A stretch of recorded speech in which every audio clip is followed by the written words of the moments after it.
dizer para mim que é um orgulho estar aqui, né? Eu sou aluno da escola, da turma 69, e aí voltar aqui para poder participar de um simpósio de gestão que o público-alvo é majoritariamente de estudantes, para mim é uma satisfação muito grande, né? Principalmente dividindo espaço com dois grandes amigos que, né, participaram aí desde os primeiros passos de gestão, e o Jorge principalmente, que, né, na pediatria teve aí junto comigo na minha formação. Eu fiz a escola, depois fui fazer pediatria e depois que eu fui fazer gestão, então para mim é um prazer muito grande estar aqui. Eu preparei uma apresentação para vocês no sentido de fazer algumas provocações, né? Porque existe uma complexidade muito grande que ficou muito clara na fala do Arthur, na fala do Jorge, mas quando a gente vai para a prática, quando vocês estão lá no front, na unidade básica de saúde, quando vocês estão lá no front do pronto-socorro do Hospital São Paulo, com aquele monte de maca, né, ao redor dos senhores, vocês talvez não tenham a dimensão do que pode ser feito e de qual o papel de cada uma das coisas que estão ali para a gente poder resolver isso. Bom, a primeira coisa para a gente chegar nessa discussão é discutir um pouco do paradoxo da janela, né? Uma coisa que eu gosto de brincar, que é o paradoxo da janela. Quando você está analisando uma situação, você olha para essa janela aqui, e aí você está dentro desta casa. Você olha para dentro dessa janela, aí você olha para a janela e você olha ali para aquele quintal horroroso, né? Cheio de mato, uns entulhos ali no canto, uma janela toda caindo aos pedaços, ninguém olhando para nada ali. Aí você olha, né, em toda a sua soberba e fala: tá vendo que coisa horrível esse universo aqui, olha quanto entulho, olha quanta porcaria, olha quanta coisa ruim. E por outro lado, quem está de fora, olhando para a sua janela, vê o seu casebre, que também é cheio de infiltração, cheio de problema e etc. Então, quando os senhores estiverem lá na unidade de saúde que vocês estiverem fazendo o seu estágio, ou quando vocês estiverem na prática clínica, e alguém olhar para vocês e falar: a culpa é da atenção básica, que é não resolutiva, porque a atenção básica, aqueles que não fazem o trabalho deles.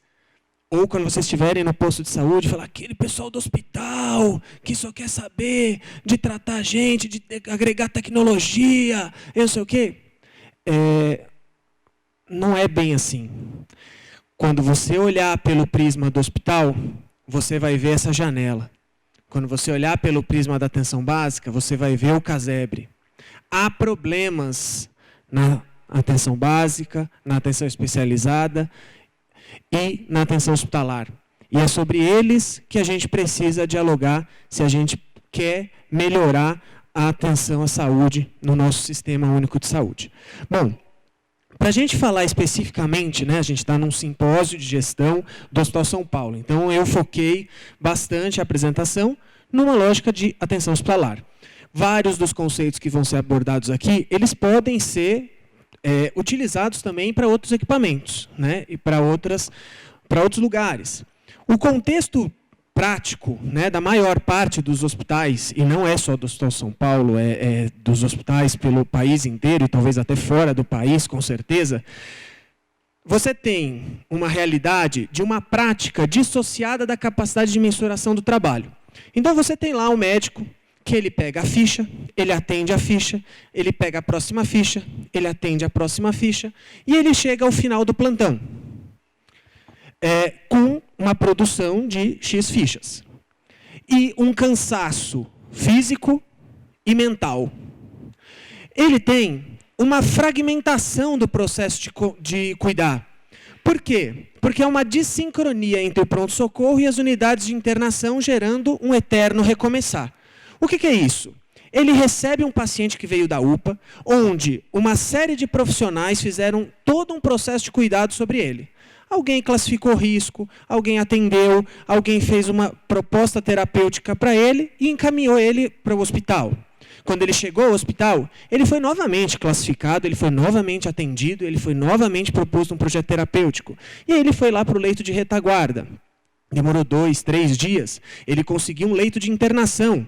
Quando ele chega, ele vai ter uma nova equipe, que vai fazer uma nova anamnese, que vai fazer um novo projeto terapêutico, que vai fazer uma nova proposta de condução. Ele agrava, e aí ele vai para a UTI, e tudo de novo. No final, cada ponto que ele passou, ele não ficou 2, 3 dias a mais do que isso. Mas quando você olha a trajetória inteira, desde que ele começou a adoecer, até a hora que ele efetivamente sai do hospital, ele ficou 10, 15 dias. E aí o profissional não entende, muitas vezes, por que o familiar que está na beira do leito fica danado da vida com a equipe, porque ninguém deu atenção, ninguém deu resposta e etc. A percepção interna e externa de estrangulamento operacional. Esta realidade de ficha atrás de ficha, ela acaba produzindo uma alta taxa de ocupação, principalmente de pronto-socorro.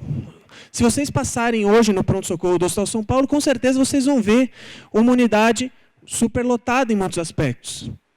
E aí, esta sensação ela vai produzindo uma sensação muito difícil de lidar do profissional.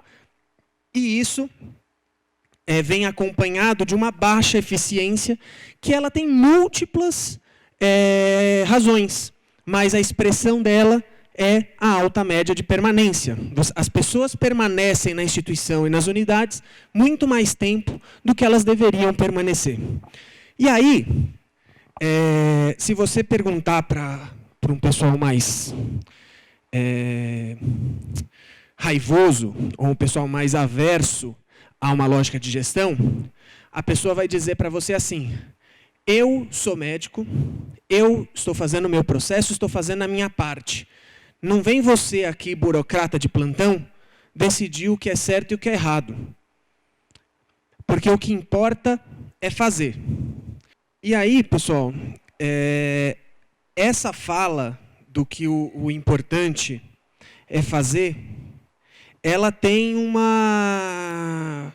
efeito que ele é devastador na organização do sistema.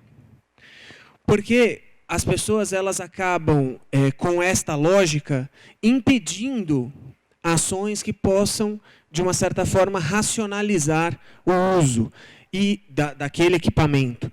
E quando isso acontece, muitas vezes tem interesses que são difusos, né? Alguns escondem inseguranças, outros escondem desejos ocultos, enfim, várias situações para que as coisas não funcionem. Quando a gente olha para as nossas emergências, a gente vê esse cenário, muitas vezes. Macas do lado de macas e pacientes em série. Esses pacientes, eles tiveram, na maioria das vezes, um profissional que acolheu, um outro profissional que fez uma anamnese e um exame físico, ainda que simplificados, mas foi feito, e uma proposta terapêutica para eles. E muitos deles estão aqui, esperando o seu processo de recuperação. Se o importante é fazer, por que isso é um problema? Será que a gente consegue fazer diferente? E aí, a gente tem um desafio, né? Que é uma mudança de perspectiva. A gente precisa conseguir olhar para a nossa janela e para o nosso casebre com a tranquilidade e com a clareza de que sempre podemos fazer melhor. Quando a gente tem isso, a gente precisa pensar como a gente enxerga o paciente no nosso hospital. Esse paciente, como e quando a gente olha para ele? A gente olha para ele só no momento que ele chega ou a gente olha para ele num contínuo? A gente olha para ele enquanto pessoa ou enquanto ficha de atendimento que na hora que ela acaba, ela vai embora? A gente olha, existe um processo integral de cuidado? O centro é o paciente ou o centro é o serviço? Ou o centro é o médico que está atendendo? Quando começa, quem sabe quem está deitado naquela cama? Ou basta que o médico faça o atendimento da ficha, faça a prescrição e quando chegar a hora da medicação, o enfermeiro saiba quem está ali? Fazemos gestão do serviço ou do plantão? São perguntas que têm que incomodar o profissional, têm que incomodar os senhores, porque elas são centrais para que, a partir de todas essas informações que tanto o Arthur quanto o Arada colocaram, vocês possam interferir num sistema que tem esta expressão. Bom, e aí a pergunta que eu faço para vocês é, depois de tudo isso que foi falado, regulação para dentro do serviço. Quem regula? Né? Para a gente falar de regulação, nós temos que lembrar que regulação tem 2 pilares principais. Regulação depende da quantidade adequada de ações e serviços acessíveis e resolutíveis ao cidadão. Isso é, quem regula precisa saber o que ele tem para ofertar. Eu tenho 2 leitos para regular, eu tenho 3 leitos para regular, eu tenho 1 milhão de leitos para regular, as suas ações regulatórias serão diferentes. E a boa qualidade dos padrões de serviços ofertados. Isso é, você tem que saber a capacidade de resposta daquela oferta que você tem. Se você tem isso, você consegue passar pelas perguntas do regulador, que é o que eu oferto, se há outras ofertas disponíveis ou necessárias, para quem eu estou ofertando, o quanto eu estou ofertando e o que eu pretendo ofertar. Isso funciona para absolutamente tudo, desde o sistema até a unidade de internação. Se você tem uma quantidade de leitos, você tem que saber qual o padrão de utilização e como você pretende ofertar esses leitos para que eles possam ser regulados. E aí, a pergunta que se faz é, quem regula?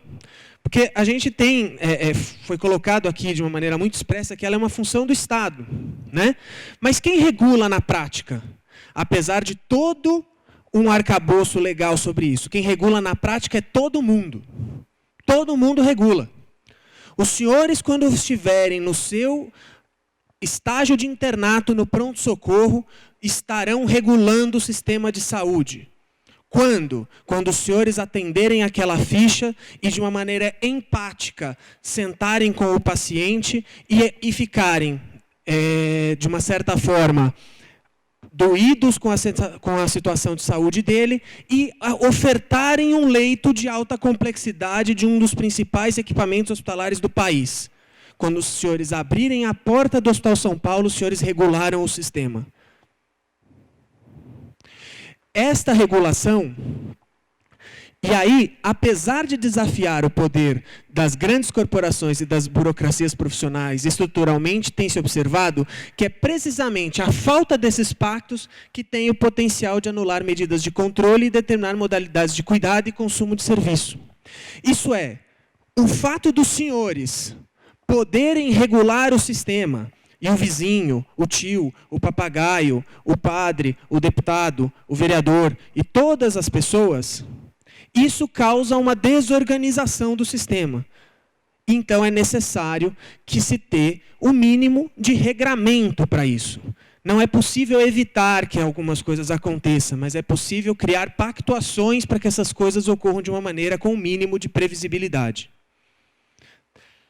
Bom, e aí entra uma coisa que é mais tradicional, uma das coisas mais tradicionais que a gente fala quando a gente está discutindo, enfim, uma série de elementos aqui de políticas públicas e tudo mais, que é o triângulo de governo de Matos, né? Eu quero ser bem breve nisso, porque vocês vão entender por que eu estou falando disso. Quando você fala do triângulo de governo, não sei se os senhores conhecem isso daqui, você tem, para qualquer coisa, intervir na cultura organizacional do sistema, necessita de um grande equilíbrio e controle dos vértices do triângulo. Isso é, para qualquer coisa dar certo, você tem que ter um equilíbrio entre essas 3 dimensões. Você tem que ter um bom projeto, isso é, o projeto de governo, aquilo que você se propõe fazer, ele tem que ser bom. Ele tem que ser bem estruturado, ele tem que ter... tem que funcionar bem. As pessoas, aquilo precisa ter sentido, precisa ter coerência. para que isso funcione, não adianta o projeto ser bom se a sua capacidade de realizar aquilo, seja porque você não tem experiência, porque você não tem liderança, porque você não tem conhecimento suficiente, se isso não funciona, o seu projeto pode ser o melhor possível, você não vai conseguir executá-lo bem. E se você não tiver governabilidade, você sabe fazer, o projeto é bom, mas todos os elementos são contrários a isso, você também não vai conseguir fazer. Pensando na problemática de um sistema de saúde e de uma unidade superlotada, por exemplo, você precisa saber exatamente como equilibrar as ações ali dentro para que aquilo funcione. E isso passa por ouvir as pessoas, pactuar com as pessoas e etc. Bom, e aí entra uma discussão, né, que é para a gente falar de regulação, né?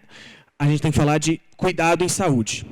E aí para a gente discutir gestão do cuidado, a gente precisa saber que cuidado em saúde é o conjunto de saberes, práticas e intervenções voltadas à promoção, preservação e recuperação da saúde dos indivíduos. O que conceitualmente é uma coisa que talvez fique muito abstrata. Então, a gente tem toda uma discussão, né? Quando a gente faz o sistema de saúde, a oferta de serviço de saúde, como está descrito aqui, a oferta do cuidado constitui finalidade última do sistema de saúde. Ele existe para cuidar das pessoas. E como que se dá isso? E aí tem esse esquema do professor Luiz Cecílio, que ele é sensacional, né? Porque ele é um resumo bem claro de como a gente se posiciona nessa situação, nessa equação. O cuidado em saúde, ele é uma coisa que ele não é exclusivo do profissional de saúde, muito pelo contrário. Ele é centrado em cada pessoa. Se eu decido ser sedentário, se eu decido fumar, se eu decido ser obeso, se eu decido qualquer coisa na minha vida, exerço a minha autonomia sobre isso, eu vou ter as repercussões e estou fazendo gestão do cuidado sobre a minha saúde. Só que eu estou no meio de um mundo. E do lado eu tenho a minha esposa, eu tenho a minha mãe, que é o meu núcleo familiar, que fica buzinando na minha orelha. Você está gordo, você precisa fazer exercício, precisa trabalhar menos, né? E aí eu posso ouvi-la ou não. E ela pode falar para mim, você precisa ir no médico, e eu posso ir. Quando eu vou ao médico, eu vou para a terceira dimensão, que é a dimensão profissional. O profissional vai me ouvir, e vai me dar um aconselhamento que eu posso fazer ou não. Quando o profissional ele vai fazer isso inserido num serviço que tem uma organização. Se esse serviço está organizado de uma forma que o profissional tem tempo para fazer vínculo, vai ser de um jeito. Se esse serviço estiver organizado num lugar onde não tem tempo para fazer vínculo, será outro jeito. Uma lógica sistêmica, que são os gestores, né? E aí entra um pouco de como o sistema está organizado. A falta de acesso à atenção básica, o excesso de acesso a uma atenção pré-hospitalar, de urgência e emergência, né? Um sistema de saúde que direciona o paciente para um sistema de queixa e conduta. E isso dentro de uma lógica societária, que é o papel do Estado, onde nada é bom o suficiente quando é público e tudo fica meio no mundo maravilhoso de Alice quando ele é privado, né? Então, uma coisa meio esquisita, que às vezes faz com que a pessoa vá com um ânimo diferente quando ele acessa um sistema ou outro, um serviço ou outro. Toda essa lógica, ela proporciona uma atmosfera de como você pode organizar o seu serviço. Só que você precisa lançar mão de alguns elementos para gerenciar isso na sua prática. E aí existem as ferramentas de gestão da clínica e as ferramentas de gestão do cuidado. As ferramentas de gestão da clínica, é lógico que isso aqui, se vocês forem olhar para a teorização sobre isso, tem gente que define que gestão da clínica e gestão do cuidado são atmosferas que se imbricam, então isso depende muito do referencial. Mas, de uma maneira didática, né, trabalhar a gestão da clínica numa lógica mais biomédica e a gestão do cuidado numa lógica mais de proteção, numa lógica de inserção mais coletiva do processo, talvez facilite para que a gente possa organizar as ações. E aí, a gestão da clínica como um conjunto de tecnologias de microgestão destinada a promover a atenção à saúde. Essa lógica, para que e por que a gente faz isso, né? Primeiro, a gente ameniza as leis do sistema de saúde, né? Quando a gente fala de leis do sistema de saúde, tem várias. Por exemplo, uma porta de um sistema... Existe uma lei que chama Lei de Homer, que quando você abre uma porta, um serviço de saúde, ele automaticamente vai gerar demanda para ele mesmo e ele vai estar lotado. Isso é uma lei que existe, que já teorizaram sobre isso, e que, se você não conseguir entender isso, você fica criando o serviço eternamente. Entendam. Criar serviço eternamente significa, não importa quantas portas de UPA você fizer, elas vão estar sempre cheias. Sempre cheias, porque as pessoas sempre querem uma segunda, uma terceira, uma quarta opinião. Elas sempre acham que o médico que atendeu não sorriu direito. E as coisas vão se acumulando. Auxilia a organização do sistema e garante que os objetivos de efetividade, eficiência e segurança sejam alcançados. Bom, para a gente poder seguir, vou falar um pouquinho sobre as ferramentas em si. Protocolos clínicos, né? Quando a gente fala de protocolo clínico, né, que é alguma das ferramentas que regulam o acesso, né, de uma certa forma, você tem... O que são? São recomendações sistematicamente desenvolvidas com o objetivo de prestar atenção à saúde em relação à parte do processo. Então, você vai pegar um determinado processo e vai determinar quais são as práticas que devem ser feitas para que ele possa funcionar. Por exemplo, você tem lá dentro da sua unidade de internação um protocolo de acesso venoso central. Você tem lá um protocolo. Esse protocolo ele prevê uma série de ações que precisam ser feitas numa determinada lógica e que vão gerar uma repercussão. Essas recomendações, elas seguem, e você pode ter uma recomendação que ela é baseada numa condição clínica, que são as diretrizes clínicas.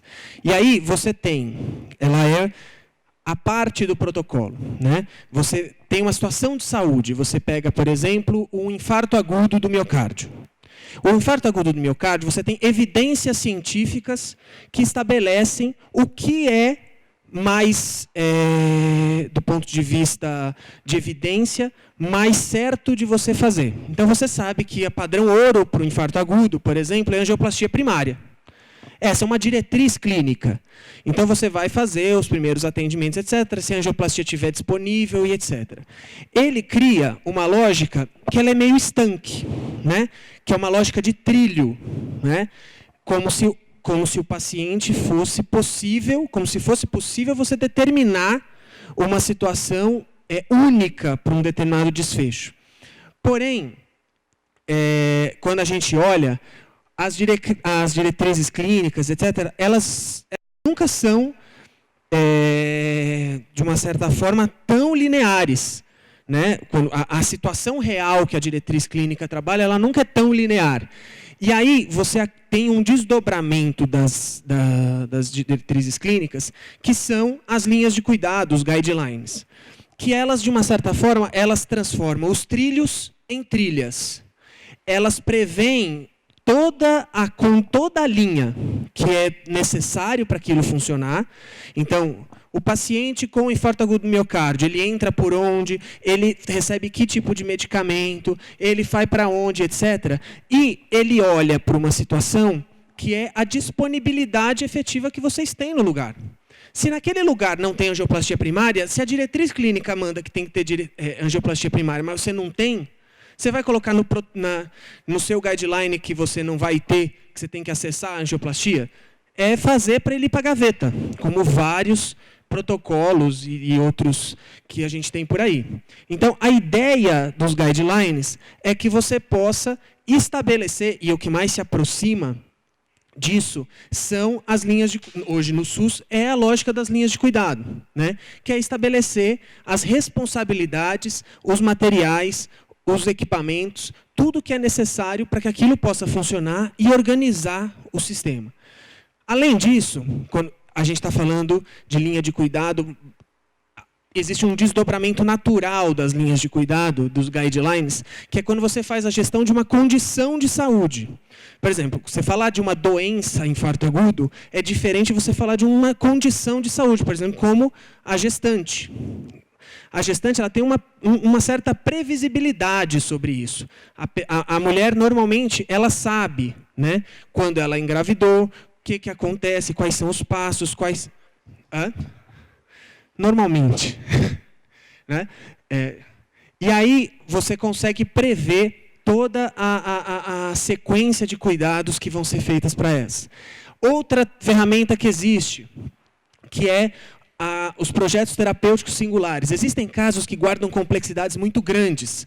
Então, você pega aquele paciente, que ele é um morador de rua, que ele tem uso abusivo de álcool e outras drogas, que ele tem tuberculose e ele é soropositivo. E ele tem uma família absolutamente desagregada da vida dele, e ele está lá na valeta e ele chega no serviço, não por nenhuma dessas situações. Ele chega no serviço porque ele caiu e aí alguém viu uma pessoa nesse estado com uma miíase na cabeça e o que chamou a atenção foi a miíase.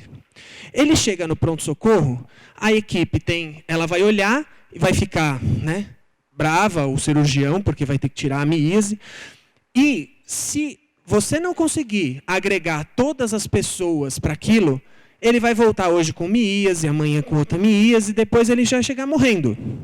Então você precisa juntar o assistente social, a equipe de saúde mental, a equipe de cirurgia, a equipe da clínica, para fazer uma abordagem integral sobre o processo e determinar um projeto terapêutico, que tem duas funções. A primeira, ajudar aquele cidadão, e a segunda, criar um mecanismo de educação para a própria equipe que, quando tiver um outro caso daquele, sabe exatamente como vai agregar os esforços disponíveis. As listas de espera, que o Jorge falou um pouco, que também são uma ferramenta de gestão. Então, você tem, por exemplo, dentro de um pronto-socorro, uma sequência de pacientes que são vítimas de acidentes automobilísticos. Então, você tem lá o paciente que tem fratura de tíbia, o outro tem uma fratura de fêmur, o outro, né? E todo mundo lá aguardando a sequência da cirurgia. Se você tiver padrão claro de qual é prioritário, qual não é prioritário, como que funciona isso te ajuda a organizar o acesso do centro cirúrgico, o tempo cirúrgico e uma série de coisas. Hoje, isso é um conceito mundial. E uma das coisas mais importantes para qualquer fila é a questão da transparência. Quando você tem transparência, você tem o apoio da sociedade. Faz a fila e todo mundo está vendo. Ninguém fura, a pessoa aguarda. Agora, se o deputado, o vereador, o médico ou sei lá quem entra, fura a fila, isso dá um problema. E esses critérios de ordenamento por necessidade e risco, né? Quem precisa mais, passa na frente.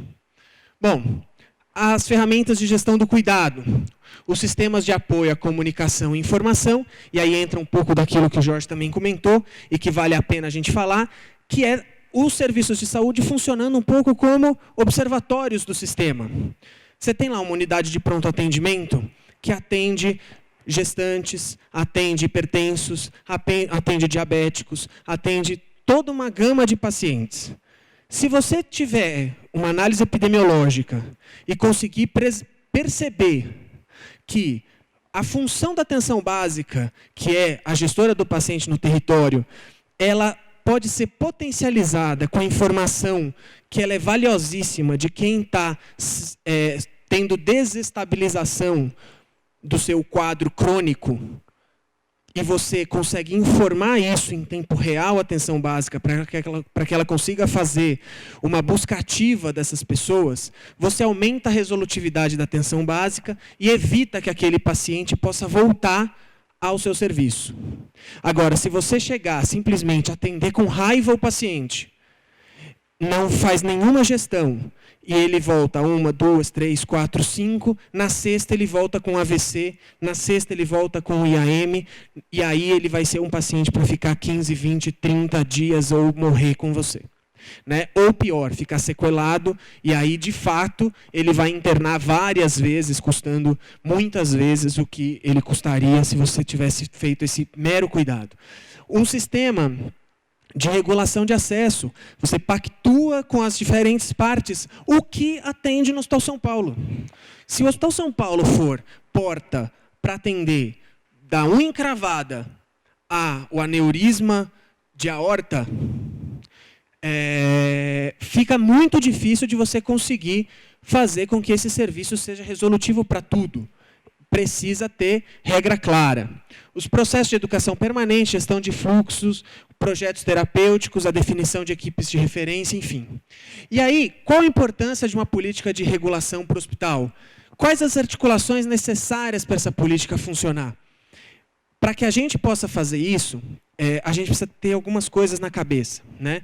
Primeiro, saúde não tem preço, mas tem custo. A gente está falando que a lógica não é lucro, mas se você desagregar do seu pensamento que toda ação de saúde que é feita ali tem um custo por trás daquilo, fica impossível de vocês cuidarem das pessoas. Vai faltar dinheiro para gás, vai faltar dinheiro para dipirona, vai faltar dinheiro para órtese, vai faltar dinheiro para tudo. O hospital é o equipamento mais caro do sistema. Por quê? Porque ele agrega a maior quantidade de tecnologias. Se vocês colocarem esta condição a favor do sistema, municiando o sistema com informações para que o paciente não volte, não porque vocês não gostam dele, não porque vocês acham que ele não tem que estar ali, mas porque o lugar dele fazer o cuidado de saúde é em outro lugar e você precisa municiar aquele lugar, aquele outro lugar certo com as informações corretas, isso pode mudar o jogo. E o contexto da falta de leito e de recurso, é possível criar leito sem criar? Basta que você rode o leito mais rápido. Como promover eficiência? Só tem um jeito: informação. Não adianta sentir. Porque eu sinto que aqui está com muito caso de infarto. Porque eu sinto que tem muito paciente aqui que é de outros lugares do estado. Que eu sinto, eu passo aqui, eu vejo um monte de van da prefeitura A, B e C. Não adianta você sentir nada, meu amigo. Você precisa medir. Você precisa medir, você precisa dizer. Até porque quando você for discutir isso com o gestor, o seu sentimento, ele vale muito pouco na mesa. Apesar dele ser muito rico para você. Ele vale pouco na mesa. Porque o gestor ele quer saber se a ação vai resolver o problema. Ele não quer saber se você vai acalentar o seu coração. Bom, e aí, como resolve? Né? Já estou acabando, sei que o meu tempo estourou, mas vou usar a licença poética do meu videozinho que deu problema.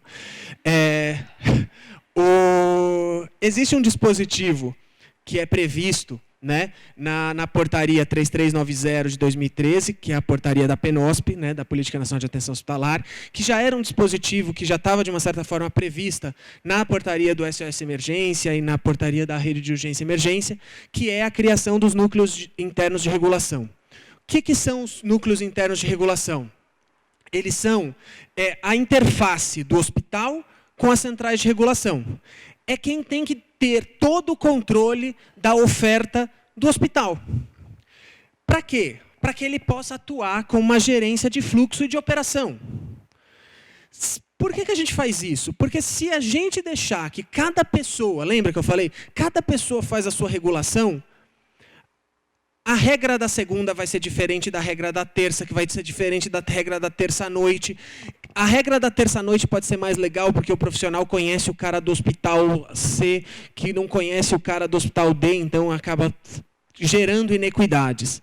Esta lógica produz a seguinte situação: o núcleo interno de regulação ele consegue ser interface com o complexo regulador, ele pode organizar, por exemplo, o bloco cirúrgico, padronizando o fluxo ambulatorial pré-cirúrgico, otimizando a ocupação da sala cirúrgica. Isso se você tiver uma lógica organizada, você tem a consulta pré-operatória marcada num determinado lugar, onde todos os exames pré-operatórios que estão dentro de um protocolo já estão disponíveis ali. Dali, você já tem acesso à agenda cirúrgica, que você consegue, se as pessoas tiverem compromisso com aquilo, já sair com a data, o paciente já sabe que dia ele tem que vir para internar, ele interna, ele já acessa o leito na hora certa. Quando ele sai do leito, ele já consegue ter o leito de retaguarda dele. Isso parece uma utopia. Por que é uma utopia? Porque ninguém confia em ninguém. Ninguém confia em ninguém, ninguém quer distribuir a agenda do cirurgião vai lá debaixo do braço dele. Enfim, por várias razões. Apoiar no sentido da redução do tempo de espera entre a indicação da terapia cirúrgica e a realização do procedimento, o suporte para alta, potencializando o espaço preconizado para esse fim. Então, você coloca ali uma sala de alta, que tem alguém monitorando aquele lugar. Então, você tem uma estrutura, você chegou... Pensa a seguinte situação, isso é possível, porque já existem serviços que fazem. Uma pneumonia em ambiente hospitalar, ela tem uma previsão, uma pneumonia não complicada, de antibiótico terapia por 48, 72 horas. Faz as 48, 72 horas, o paciente está bem, 48 horas você passa a visita, ele está bem, você programa alta para um horário, já tem capacidade de informar a família. Vai chegando perto da alta, você já dá alta, ele vai para um serviço, para um espaço que é uma sala de alta. Outro paciente acessa o leito e ele está esperando numa sala onde tem uma enfermagem, onde ele recebe uma dieta, alguma coisa, até ele poder sair. Ele não precisa ficar lá no leito, esperando o familiar chegar e toda aquela história. Isso acelera o uso do leito. Disponibilizar o status do leito em tempo real, para que você possa fazer a concatenação de todo o trabalho de todas as equipes envolvidas, do assistente social, da limpeza, da rouparia, da nutrição, né? Acompanhar a taxa de ocupação, média de permanência, etc. Apoiar a redução sistemática da permanência, enfim, todas as ações ligadas aos leitos. E de uma lógica horizontal. A lógica vertical de plantões, ela é completamente avessa a qualquer processo de regulação. Como você pactua uma regra com várias pessoas diferentes todos os dias. Quanto mais horizontal for esse modelo, mais chance dele funcionar. Os pontos cruciais para que isso possa funcionar, a horizontalidade, ter coordenadores de um projeto terapêutico, né, que são pactuação de protocolos, atenção à oferta de apoio diagnóstico. Não adianta você querer fazer gestão de tempo de permanência se você não tem controle da oferta de apoio diagnóstico. Muitas vezes o motivo de permanência do paciente é a ausência de um serviço de apoio diagnóstico. E o custo geral dele supera em muito a uma possível ampliação de oferta de apoio diagnóstico. E essa conta, ela é uma situação de gestão. Se você não mede, não é capaz de você propor. Fluxos e processos de trabalhos bem definidos, gestão colegiada do regramento. Isso é, o médico, ele tem uma atribuição que ela é muito clara e ela é muito pesada. Uma responsabilidade muito pesada. Ele só vai abrir mão desta responsabilidade se ele sentir que o processo de cuidado ele está compartilhado de uma maneira segura. Para que isso aconteça, é necessário que haja pactuação. As situações precisam estar muito bem definidas e pactuadas. Bom, como uma estratégia de monitoramento, existe uma coisa trazida da indústria, que é o monitoramento por cores, que é a estratégia do Kanban, onde você coloca o paciente internado e você coloca... É uma coisa simples. O paciente tal tem uma... Aqui você coloca, por exemplo, 5 dias de média de permanência. Chegou no 4º dia, ele fica amarelo. A equipe consegue enxergar que ele está chegando no seu limite. Vermelho, ele passou dos 5 dias. Quando você faz uma coisa simples dessa, é um quadro, não tem tecnologia praticamente nenhuma associada. Você evita que aquela pessoa que está fazendo a regulação nossa de cada dia fique deixando o paciente aqui, aguardando o exame que vai ter na semana que vem, porque, coitado, ele não consegue acessar pela rede ambulatorial. Ele pega uma infecção e morre, aí ele não vai fazer também. Então, esta tecnologia, ela consegue trazer corresponsabilização para a equipe e colocar os atores envolvidos para que consiga propiciar esse exame, eventualmente, de uma maneira muito mais rápida. E como fazer os arranjos micropolípticos vencerem as amarras sistêmicas? Com o espaço colegiado, previsto pela mesma PNOSP, com o núcleo de acesso e qualidade hospitalar, que é um espaço onde você coloca os gestores do serviço do lado dos diferentes gestores do sistema, né? Então você põe lá o cara do complexo regulador, você põe o cara da secretaria municipal, você coloca eventualmente o cara da secretaria estadual, para discutir as informações do serviço e fazer pactuação em tempo real. O que importa é fazer? Ele está tomando água. O que importa é fazer? A ligação elétrica está bem feita. Eu acho que assim, se a gente partir do pressuposto que dá para fazer mais organizando a casa, que dá para a gente organizar melhor o nosso serviço para gerar capacidade de oferta sem necessidade de ampliação de rede, e dá para gerar informação para municiar quem tem que fazer a gestão do cuidado do paciente no território com informações e com capacidade de cuidado mais resolutiva, eu acho que esse é um papel do hospital, acho que esse é um papel de cada um dos senhores.